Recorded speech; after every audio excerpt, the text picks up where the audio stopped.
ಎಲ್ಲರಿಗೂ ಶುಭ ಮಧ್ಯಾಹ್ನ. ನಾನು ಮೊನ್ನೆ ಸವರ್ಣ ದೀರ್ಘ ಸಂಧಿಯ ಬಗ್ಗೆ ಹೇಳಿದ್ದೆ. ಸಂಸ್ಕೃತ ಸ್ವರ ಸಂಧಿಯಲ್ಲಿ ಒಂದು ಮುಖ್ಯವಾದ ಪುನಃ ಸಂಧಿ. ಸವರ್ಣ ದೀರ್ಘ ಸಂಧಿಯು ಸಹ ಸಂಸ್ಕೃತ ಸ್ವರ ಸಂಧಿಯಾಗುತ್ತದೆ, ಪುನಃ ಸಂಧಿಯು ಸಹ ಸಂಸ್ಕೃತ ಸ್ವರ ಸಂಧಿ. ಹಾಗಾದರೆ ಇವತ್ತು ನಾವು ಪುನಃ ಸಂಧಿ ಅಂದ್ರೆ ತಿಳಿದುಕೊಳ್ಳೋಣ. ನೋಡಿ, ನಾವು ಫಾರ್ಮುಲಾ ಬರೆದಿದ್ದೀನಿ. ಅಕಾರಗಳಿಗೆ ಈ ಕಾರಗಳು ಪರವಾದರೆ ಏಕಾರ ಬರುತ್ತೆ. ಅದೇ ರೀತಿ ಆಕಾರಗಳಿಗೆ ಉಕಾರಗಳು ಪರವಾದರೆ ಓಕಾರ, ಆಕಾರಗಳಿಗೆ ಋಕಾರ ಪರವಾದರೆ ಅಕಾರ ಬರುತ್ತೆ. ಈಗ ಕೆಲವೊಂದು ಎಕ್ಸಾಂಪಲ್ಗಳ ಮೂಲಕ ನಾವು ಈ ಫಾರ್ಮುಲಾವನ್ನು ಯೂಸ್ ಮಾಡಬಹುದು. ಯಾವ ರೀತಿ ನೋಡಿ, ಆಕಾರಗಳಿಗೆ ಈ ಕಾರಗಳೇ ಬರಬೇಕು, ಅವಾಗ ದೀರ್ಘಾಕ್ಷರವಾಗಿ ಯಾವ ಬರುತ್ತೆ, ಏಕಾರ ಬರುತ್ತೆ.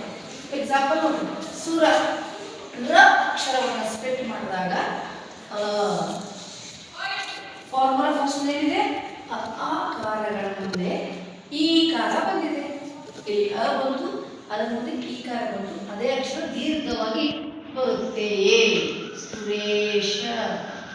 Understood? One more time I explain.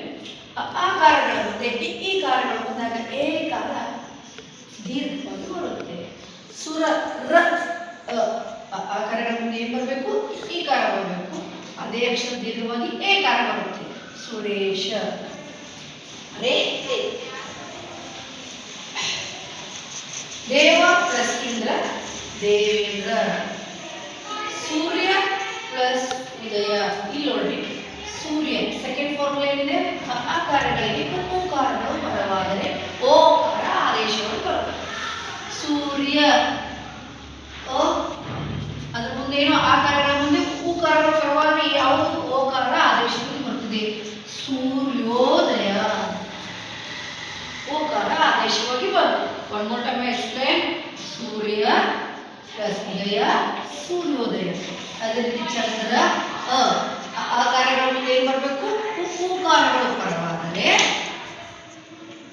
ಓ ಅಕ್ಷರ ಆದೇಶವಾಗಿ ಬರುತ್ತದೆ. ಚಂದ್ರೋದಯ ದ್ರೋ ಓ ಅಕ್ಷರ ಆದೇಶವಾಗಿ ಬರುತ್ತದೆ. ನೆಕ್ಸ್ಟ್ ಮತ್ತೊಂದು ಫಾರ್ಮುಲಾ, ಆಕಾರಗಳಿಗೆ ಋಕಾರ ಪರವಾದರೆ ಅರ್ ಆದೇಶವಾಗಿ ಬರ್ತದೆ. ಇದಕ್ಕೊಂದು ಎಕ್ಸಾಂಪಲ್ ನೋಡ್ರಿ. ಮಹ ಹ ಅಕ್ಷರವನ್ನು ಸ್ಪ್ಲಿಟ್ ಮಾಡಿದಾಗ ಆಮೇಲೆ ಋಷಿ ಆಕಾರಗಳಿಗೆ ಋಕಾರ ಬಂದಾಗ ದೀರ್ಘಾಕ್ಷರ ಆಕಾರ ಎಕ್ಸ್ಪ್ಲೇನ್. ಆಕಾರಗಳಿಗೆ ಋಕಾರ ಪರವಾದರೆ ಆಕಾರ ಆದೇಶವಾಗಿ ಬರ್ತದೆ. ಎಕ್ಸಾಂಪಲ್ ನೋಡಿ, ಮಹ ಅದಕ್ಕೆ ಯಾವ ಅಕ್ಷರ ಬರುತ್ತೆ, ಋ. ಆಕಾರಗಳಿಗೆ ಋ ಅಕ್ಷರ ಬಂದಿತ್ತು, ಆ ಅಕ್ಷರ ಅರ್ ಕಾರ ಆದೇಶವಾಗಿ ಬರುತ್ತೆ. ಮಹರ್ಷಿ ನೋಡಿ, ಹದ ಮಹರ್ಷಿ ಹರ್ ಅಕ್ಷರ ಆದೇಶವಾಗಿ ಬರುತ್ತೆ. ಧನ್ಯವಾದಗಳು.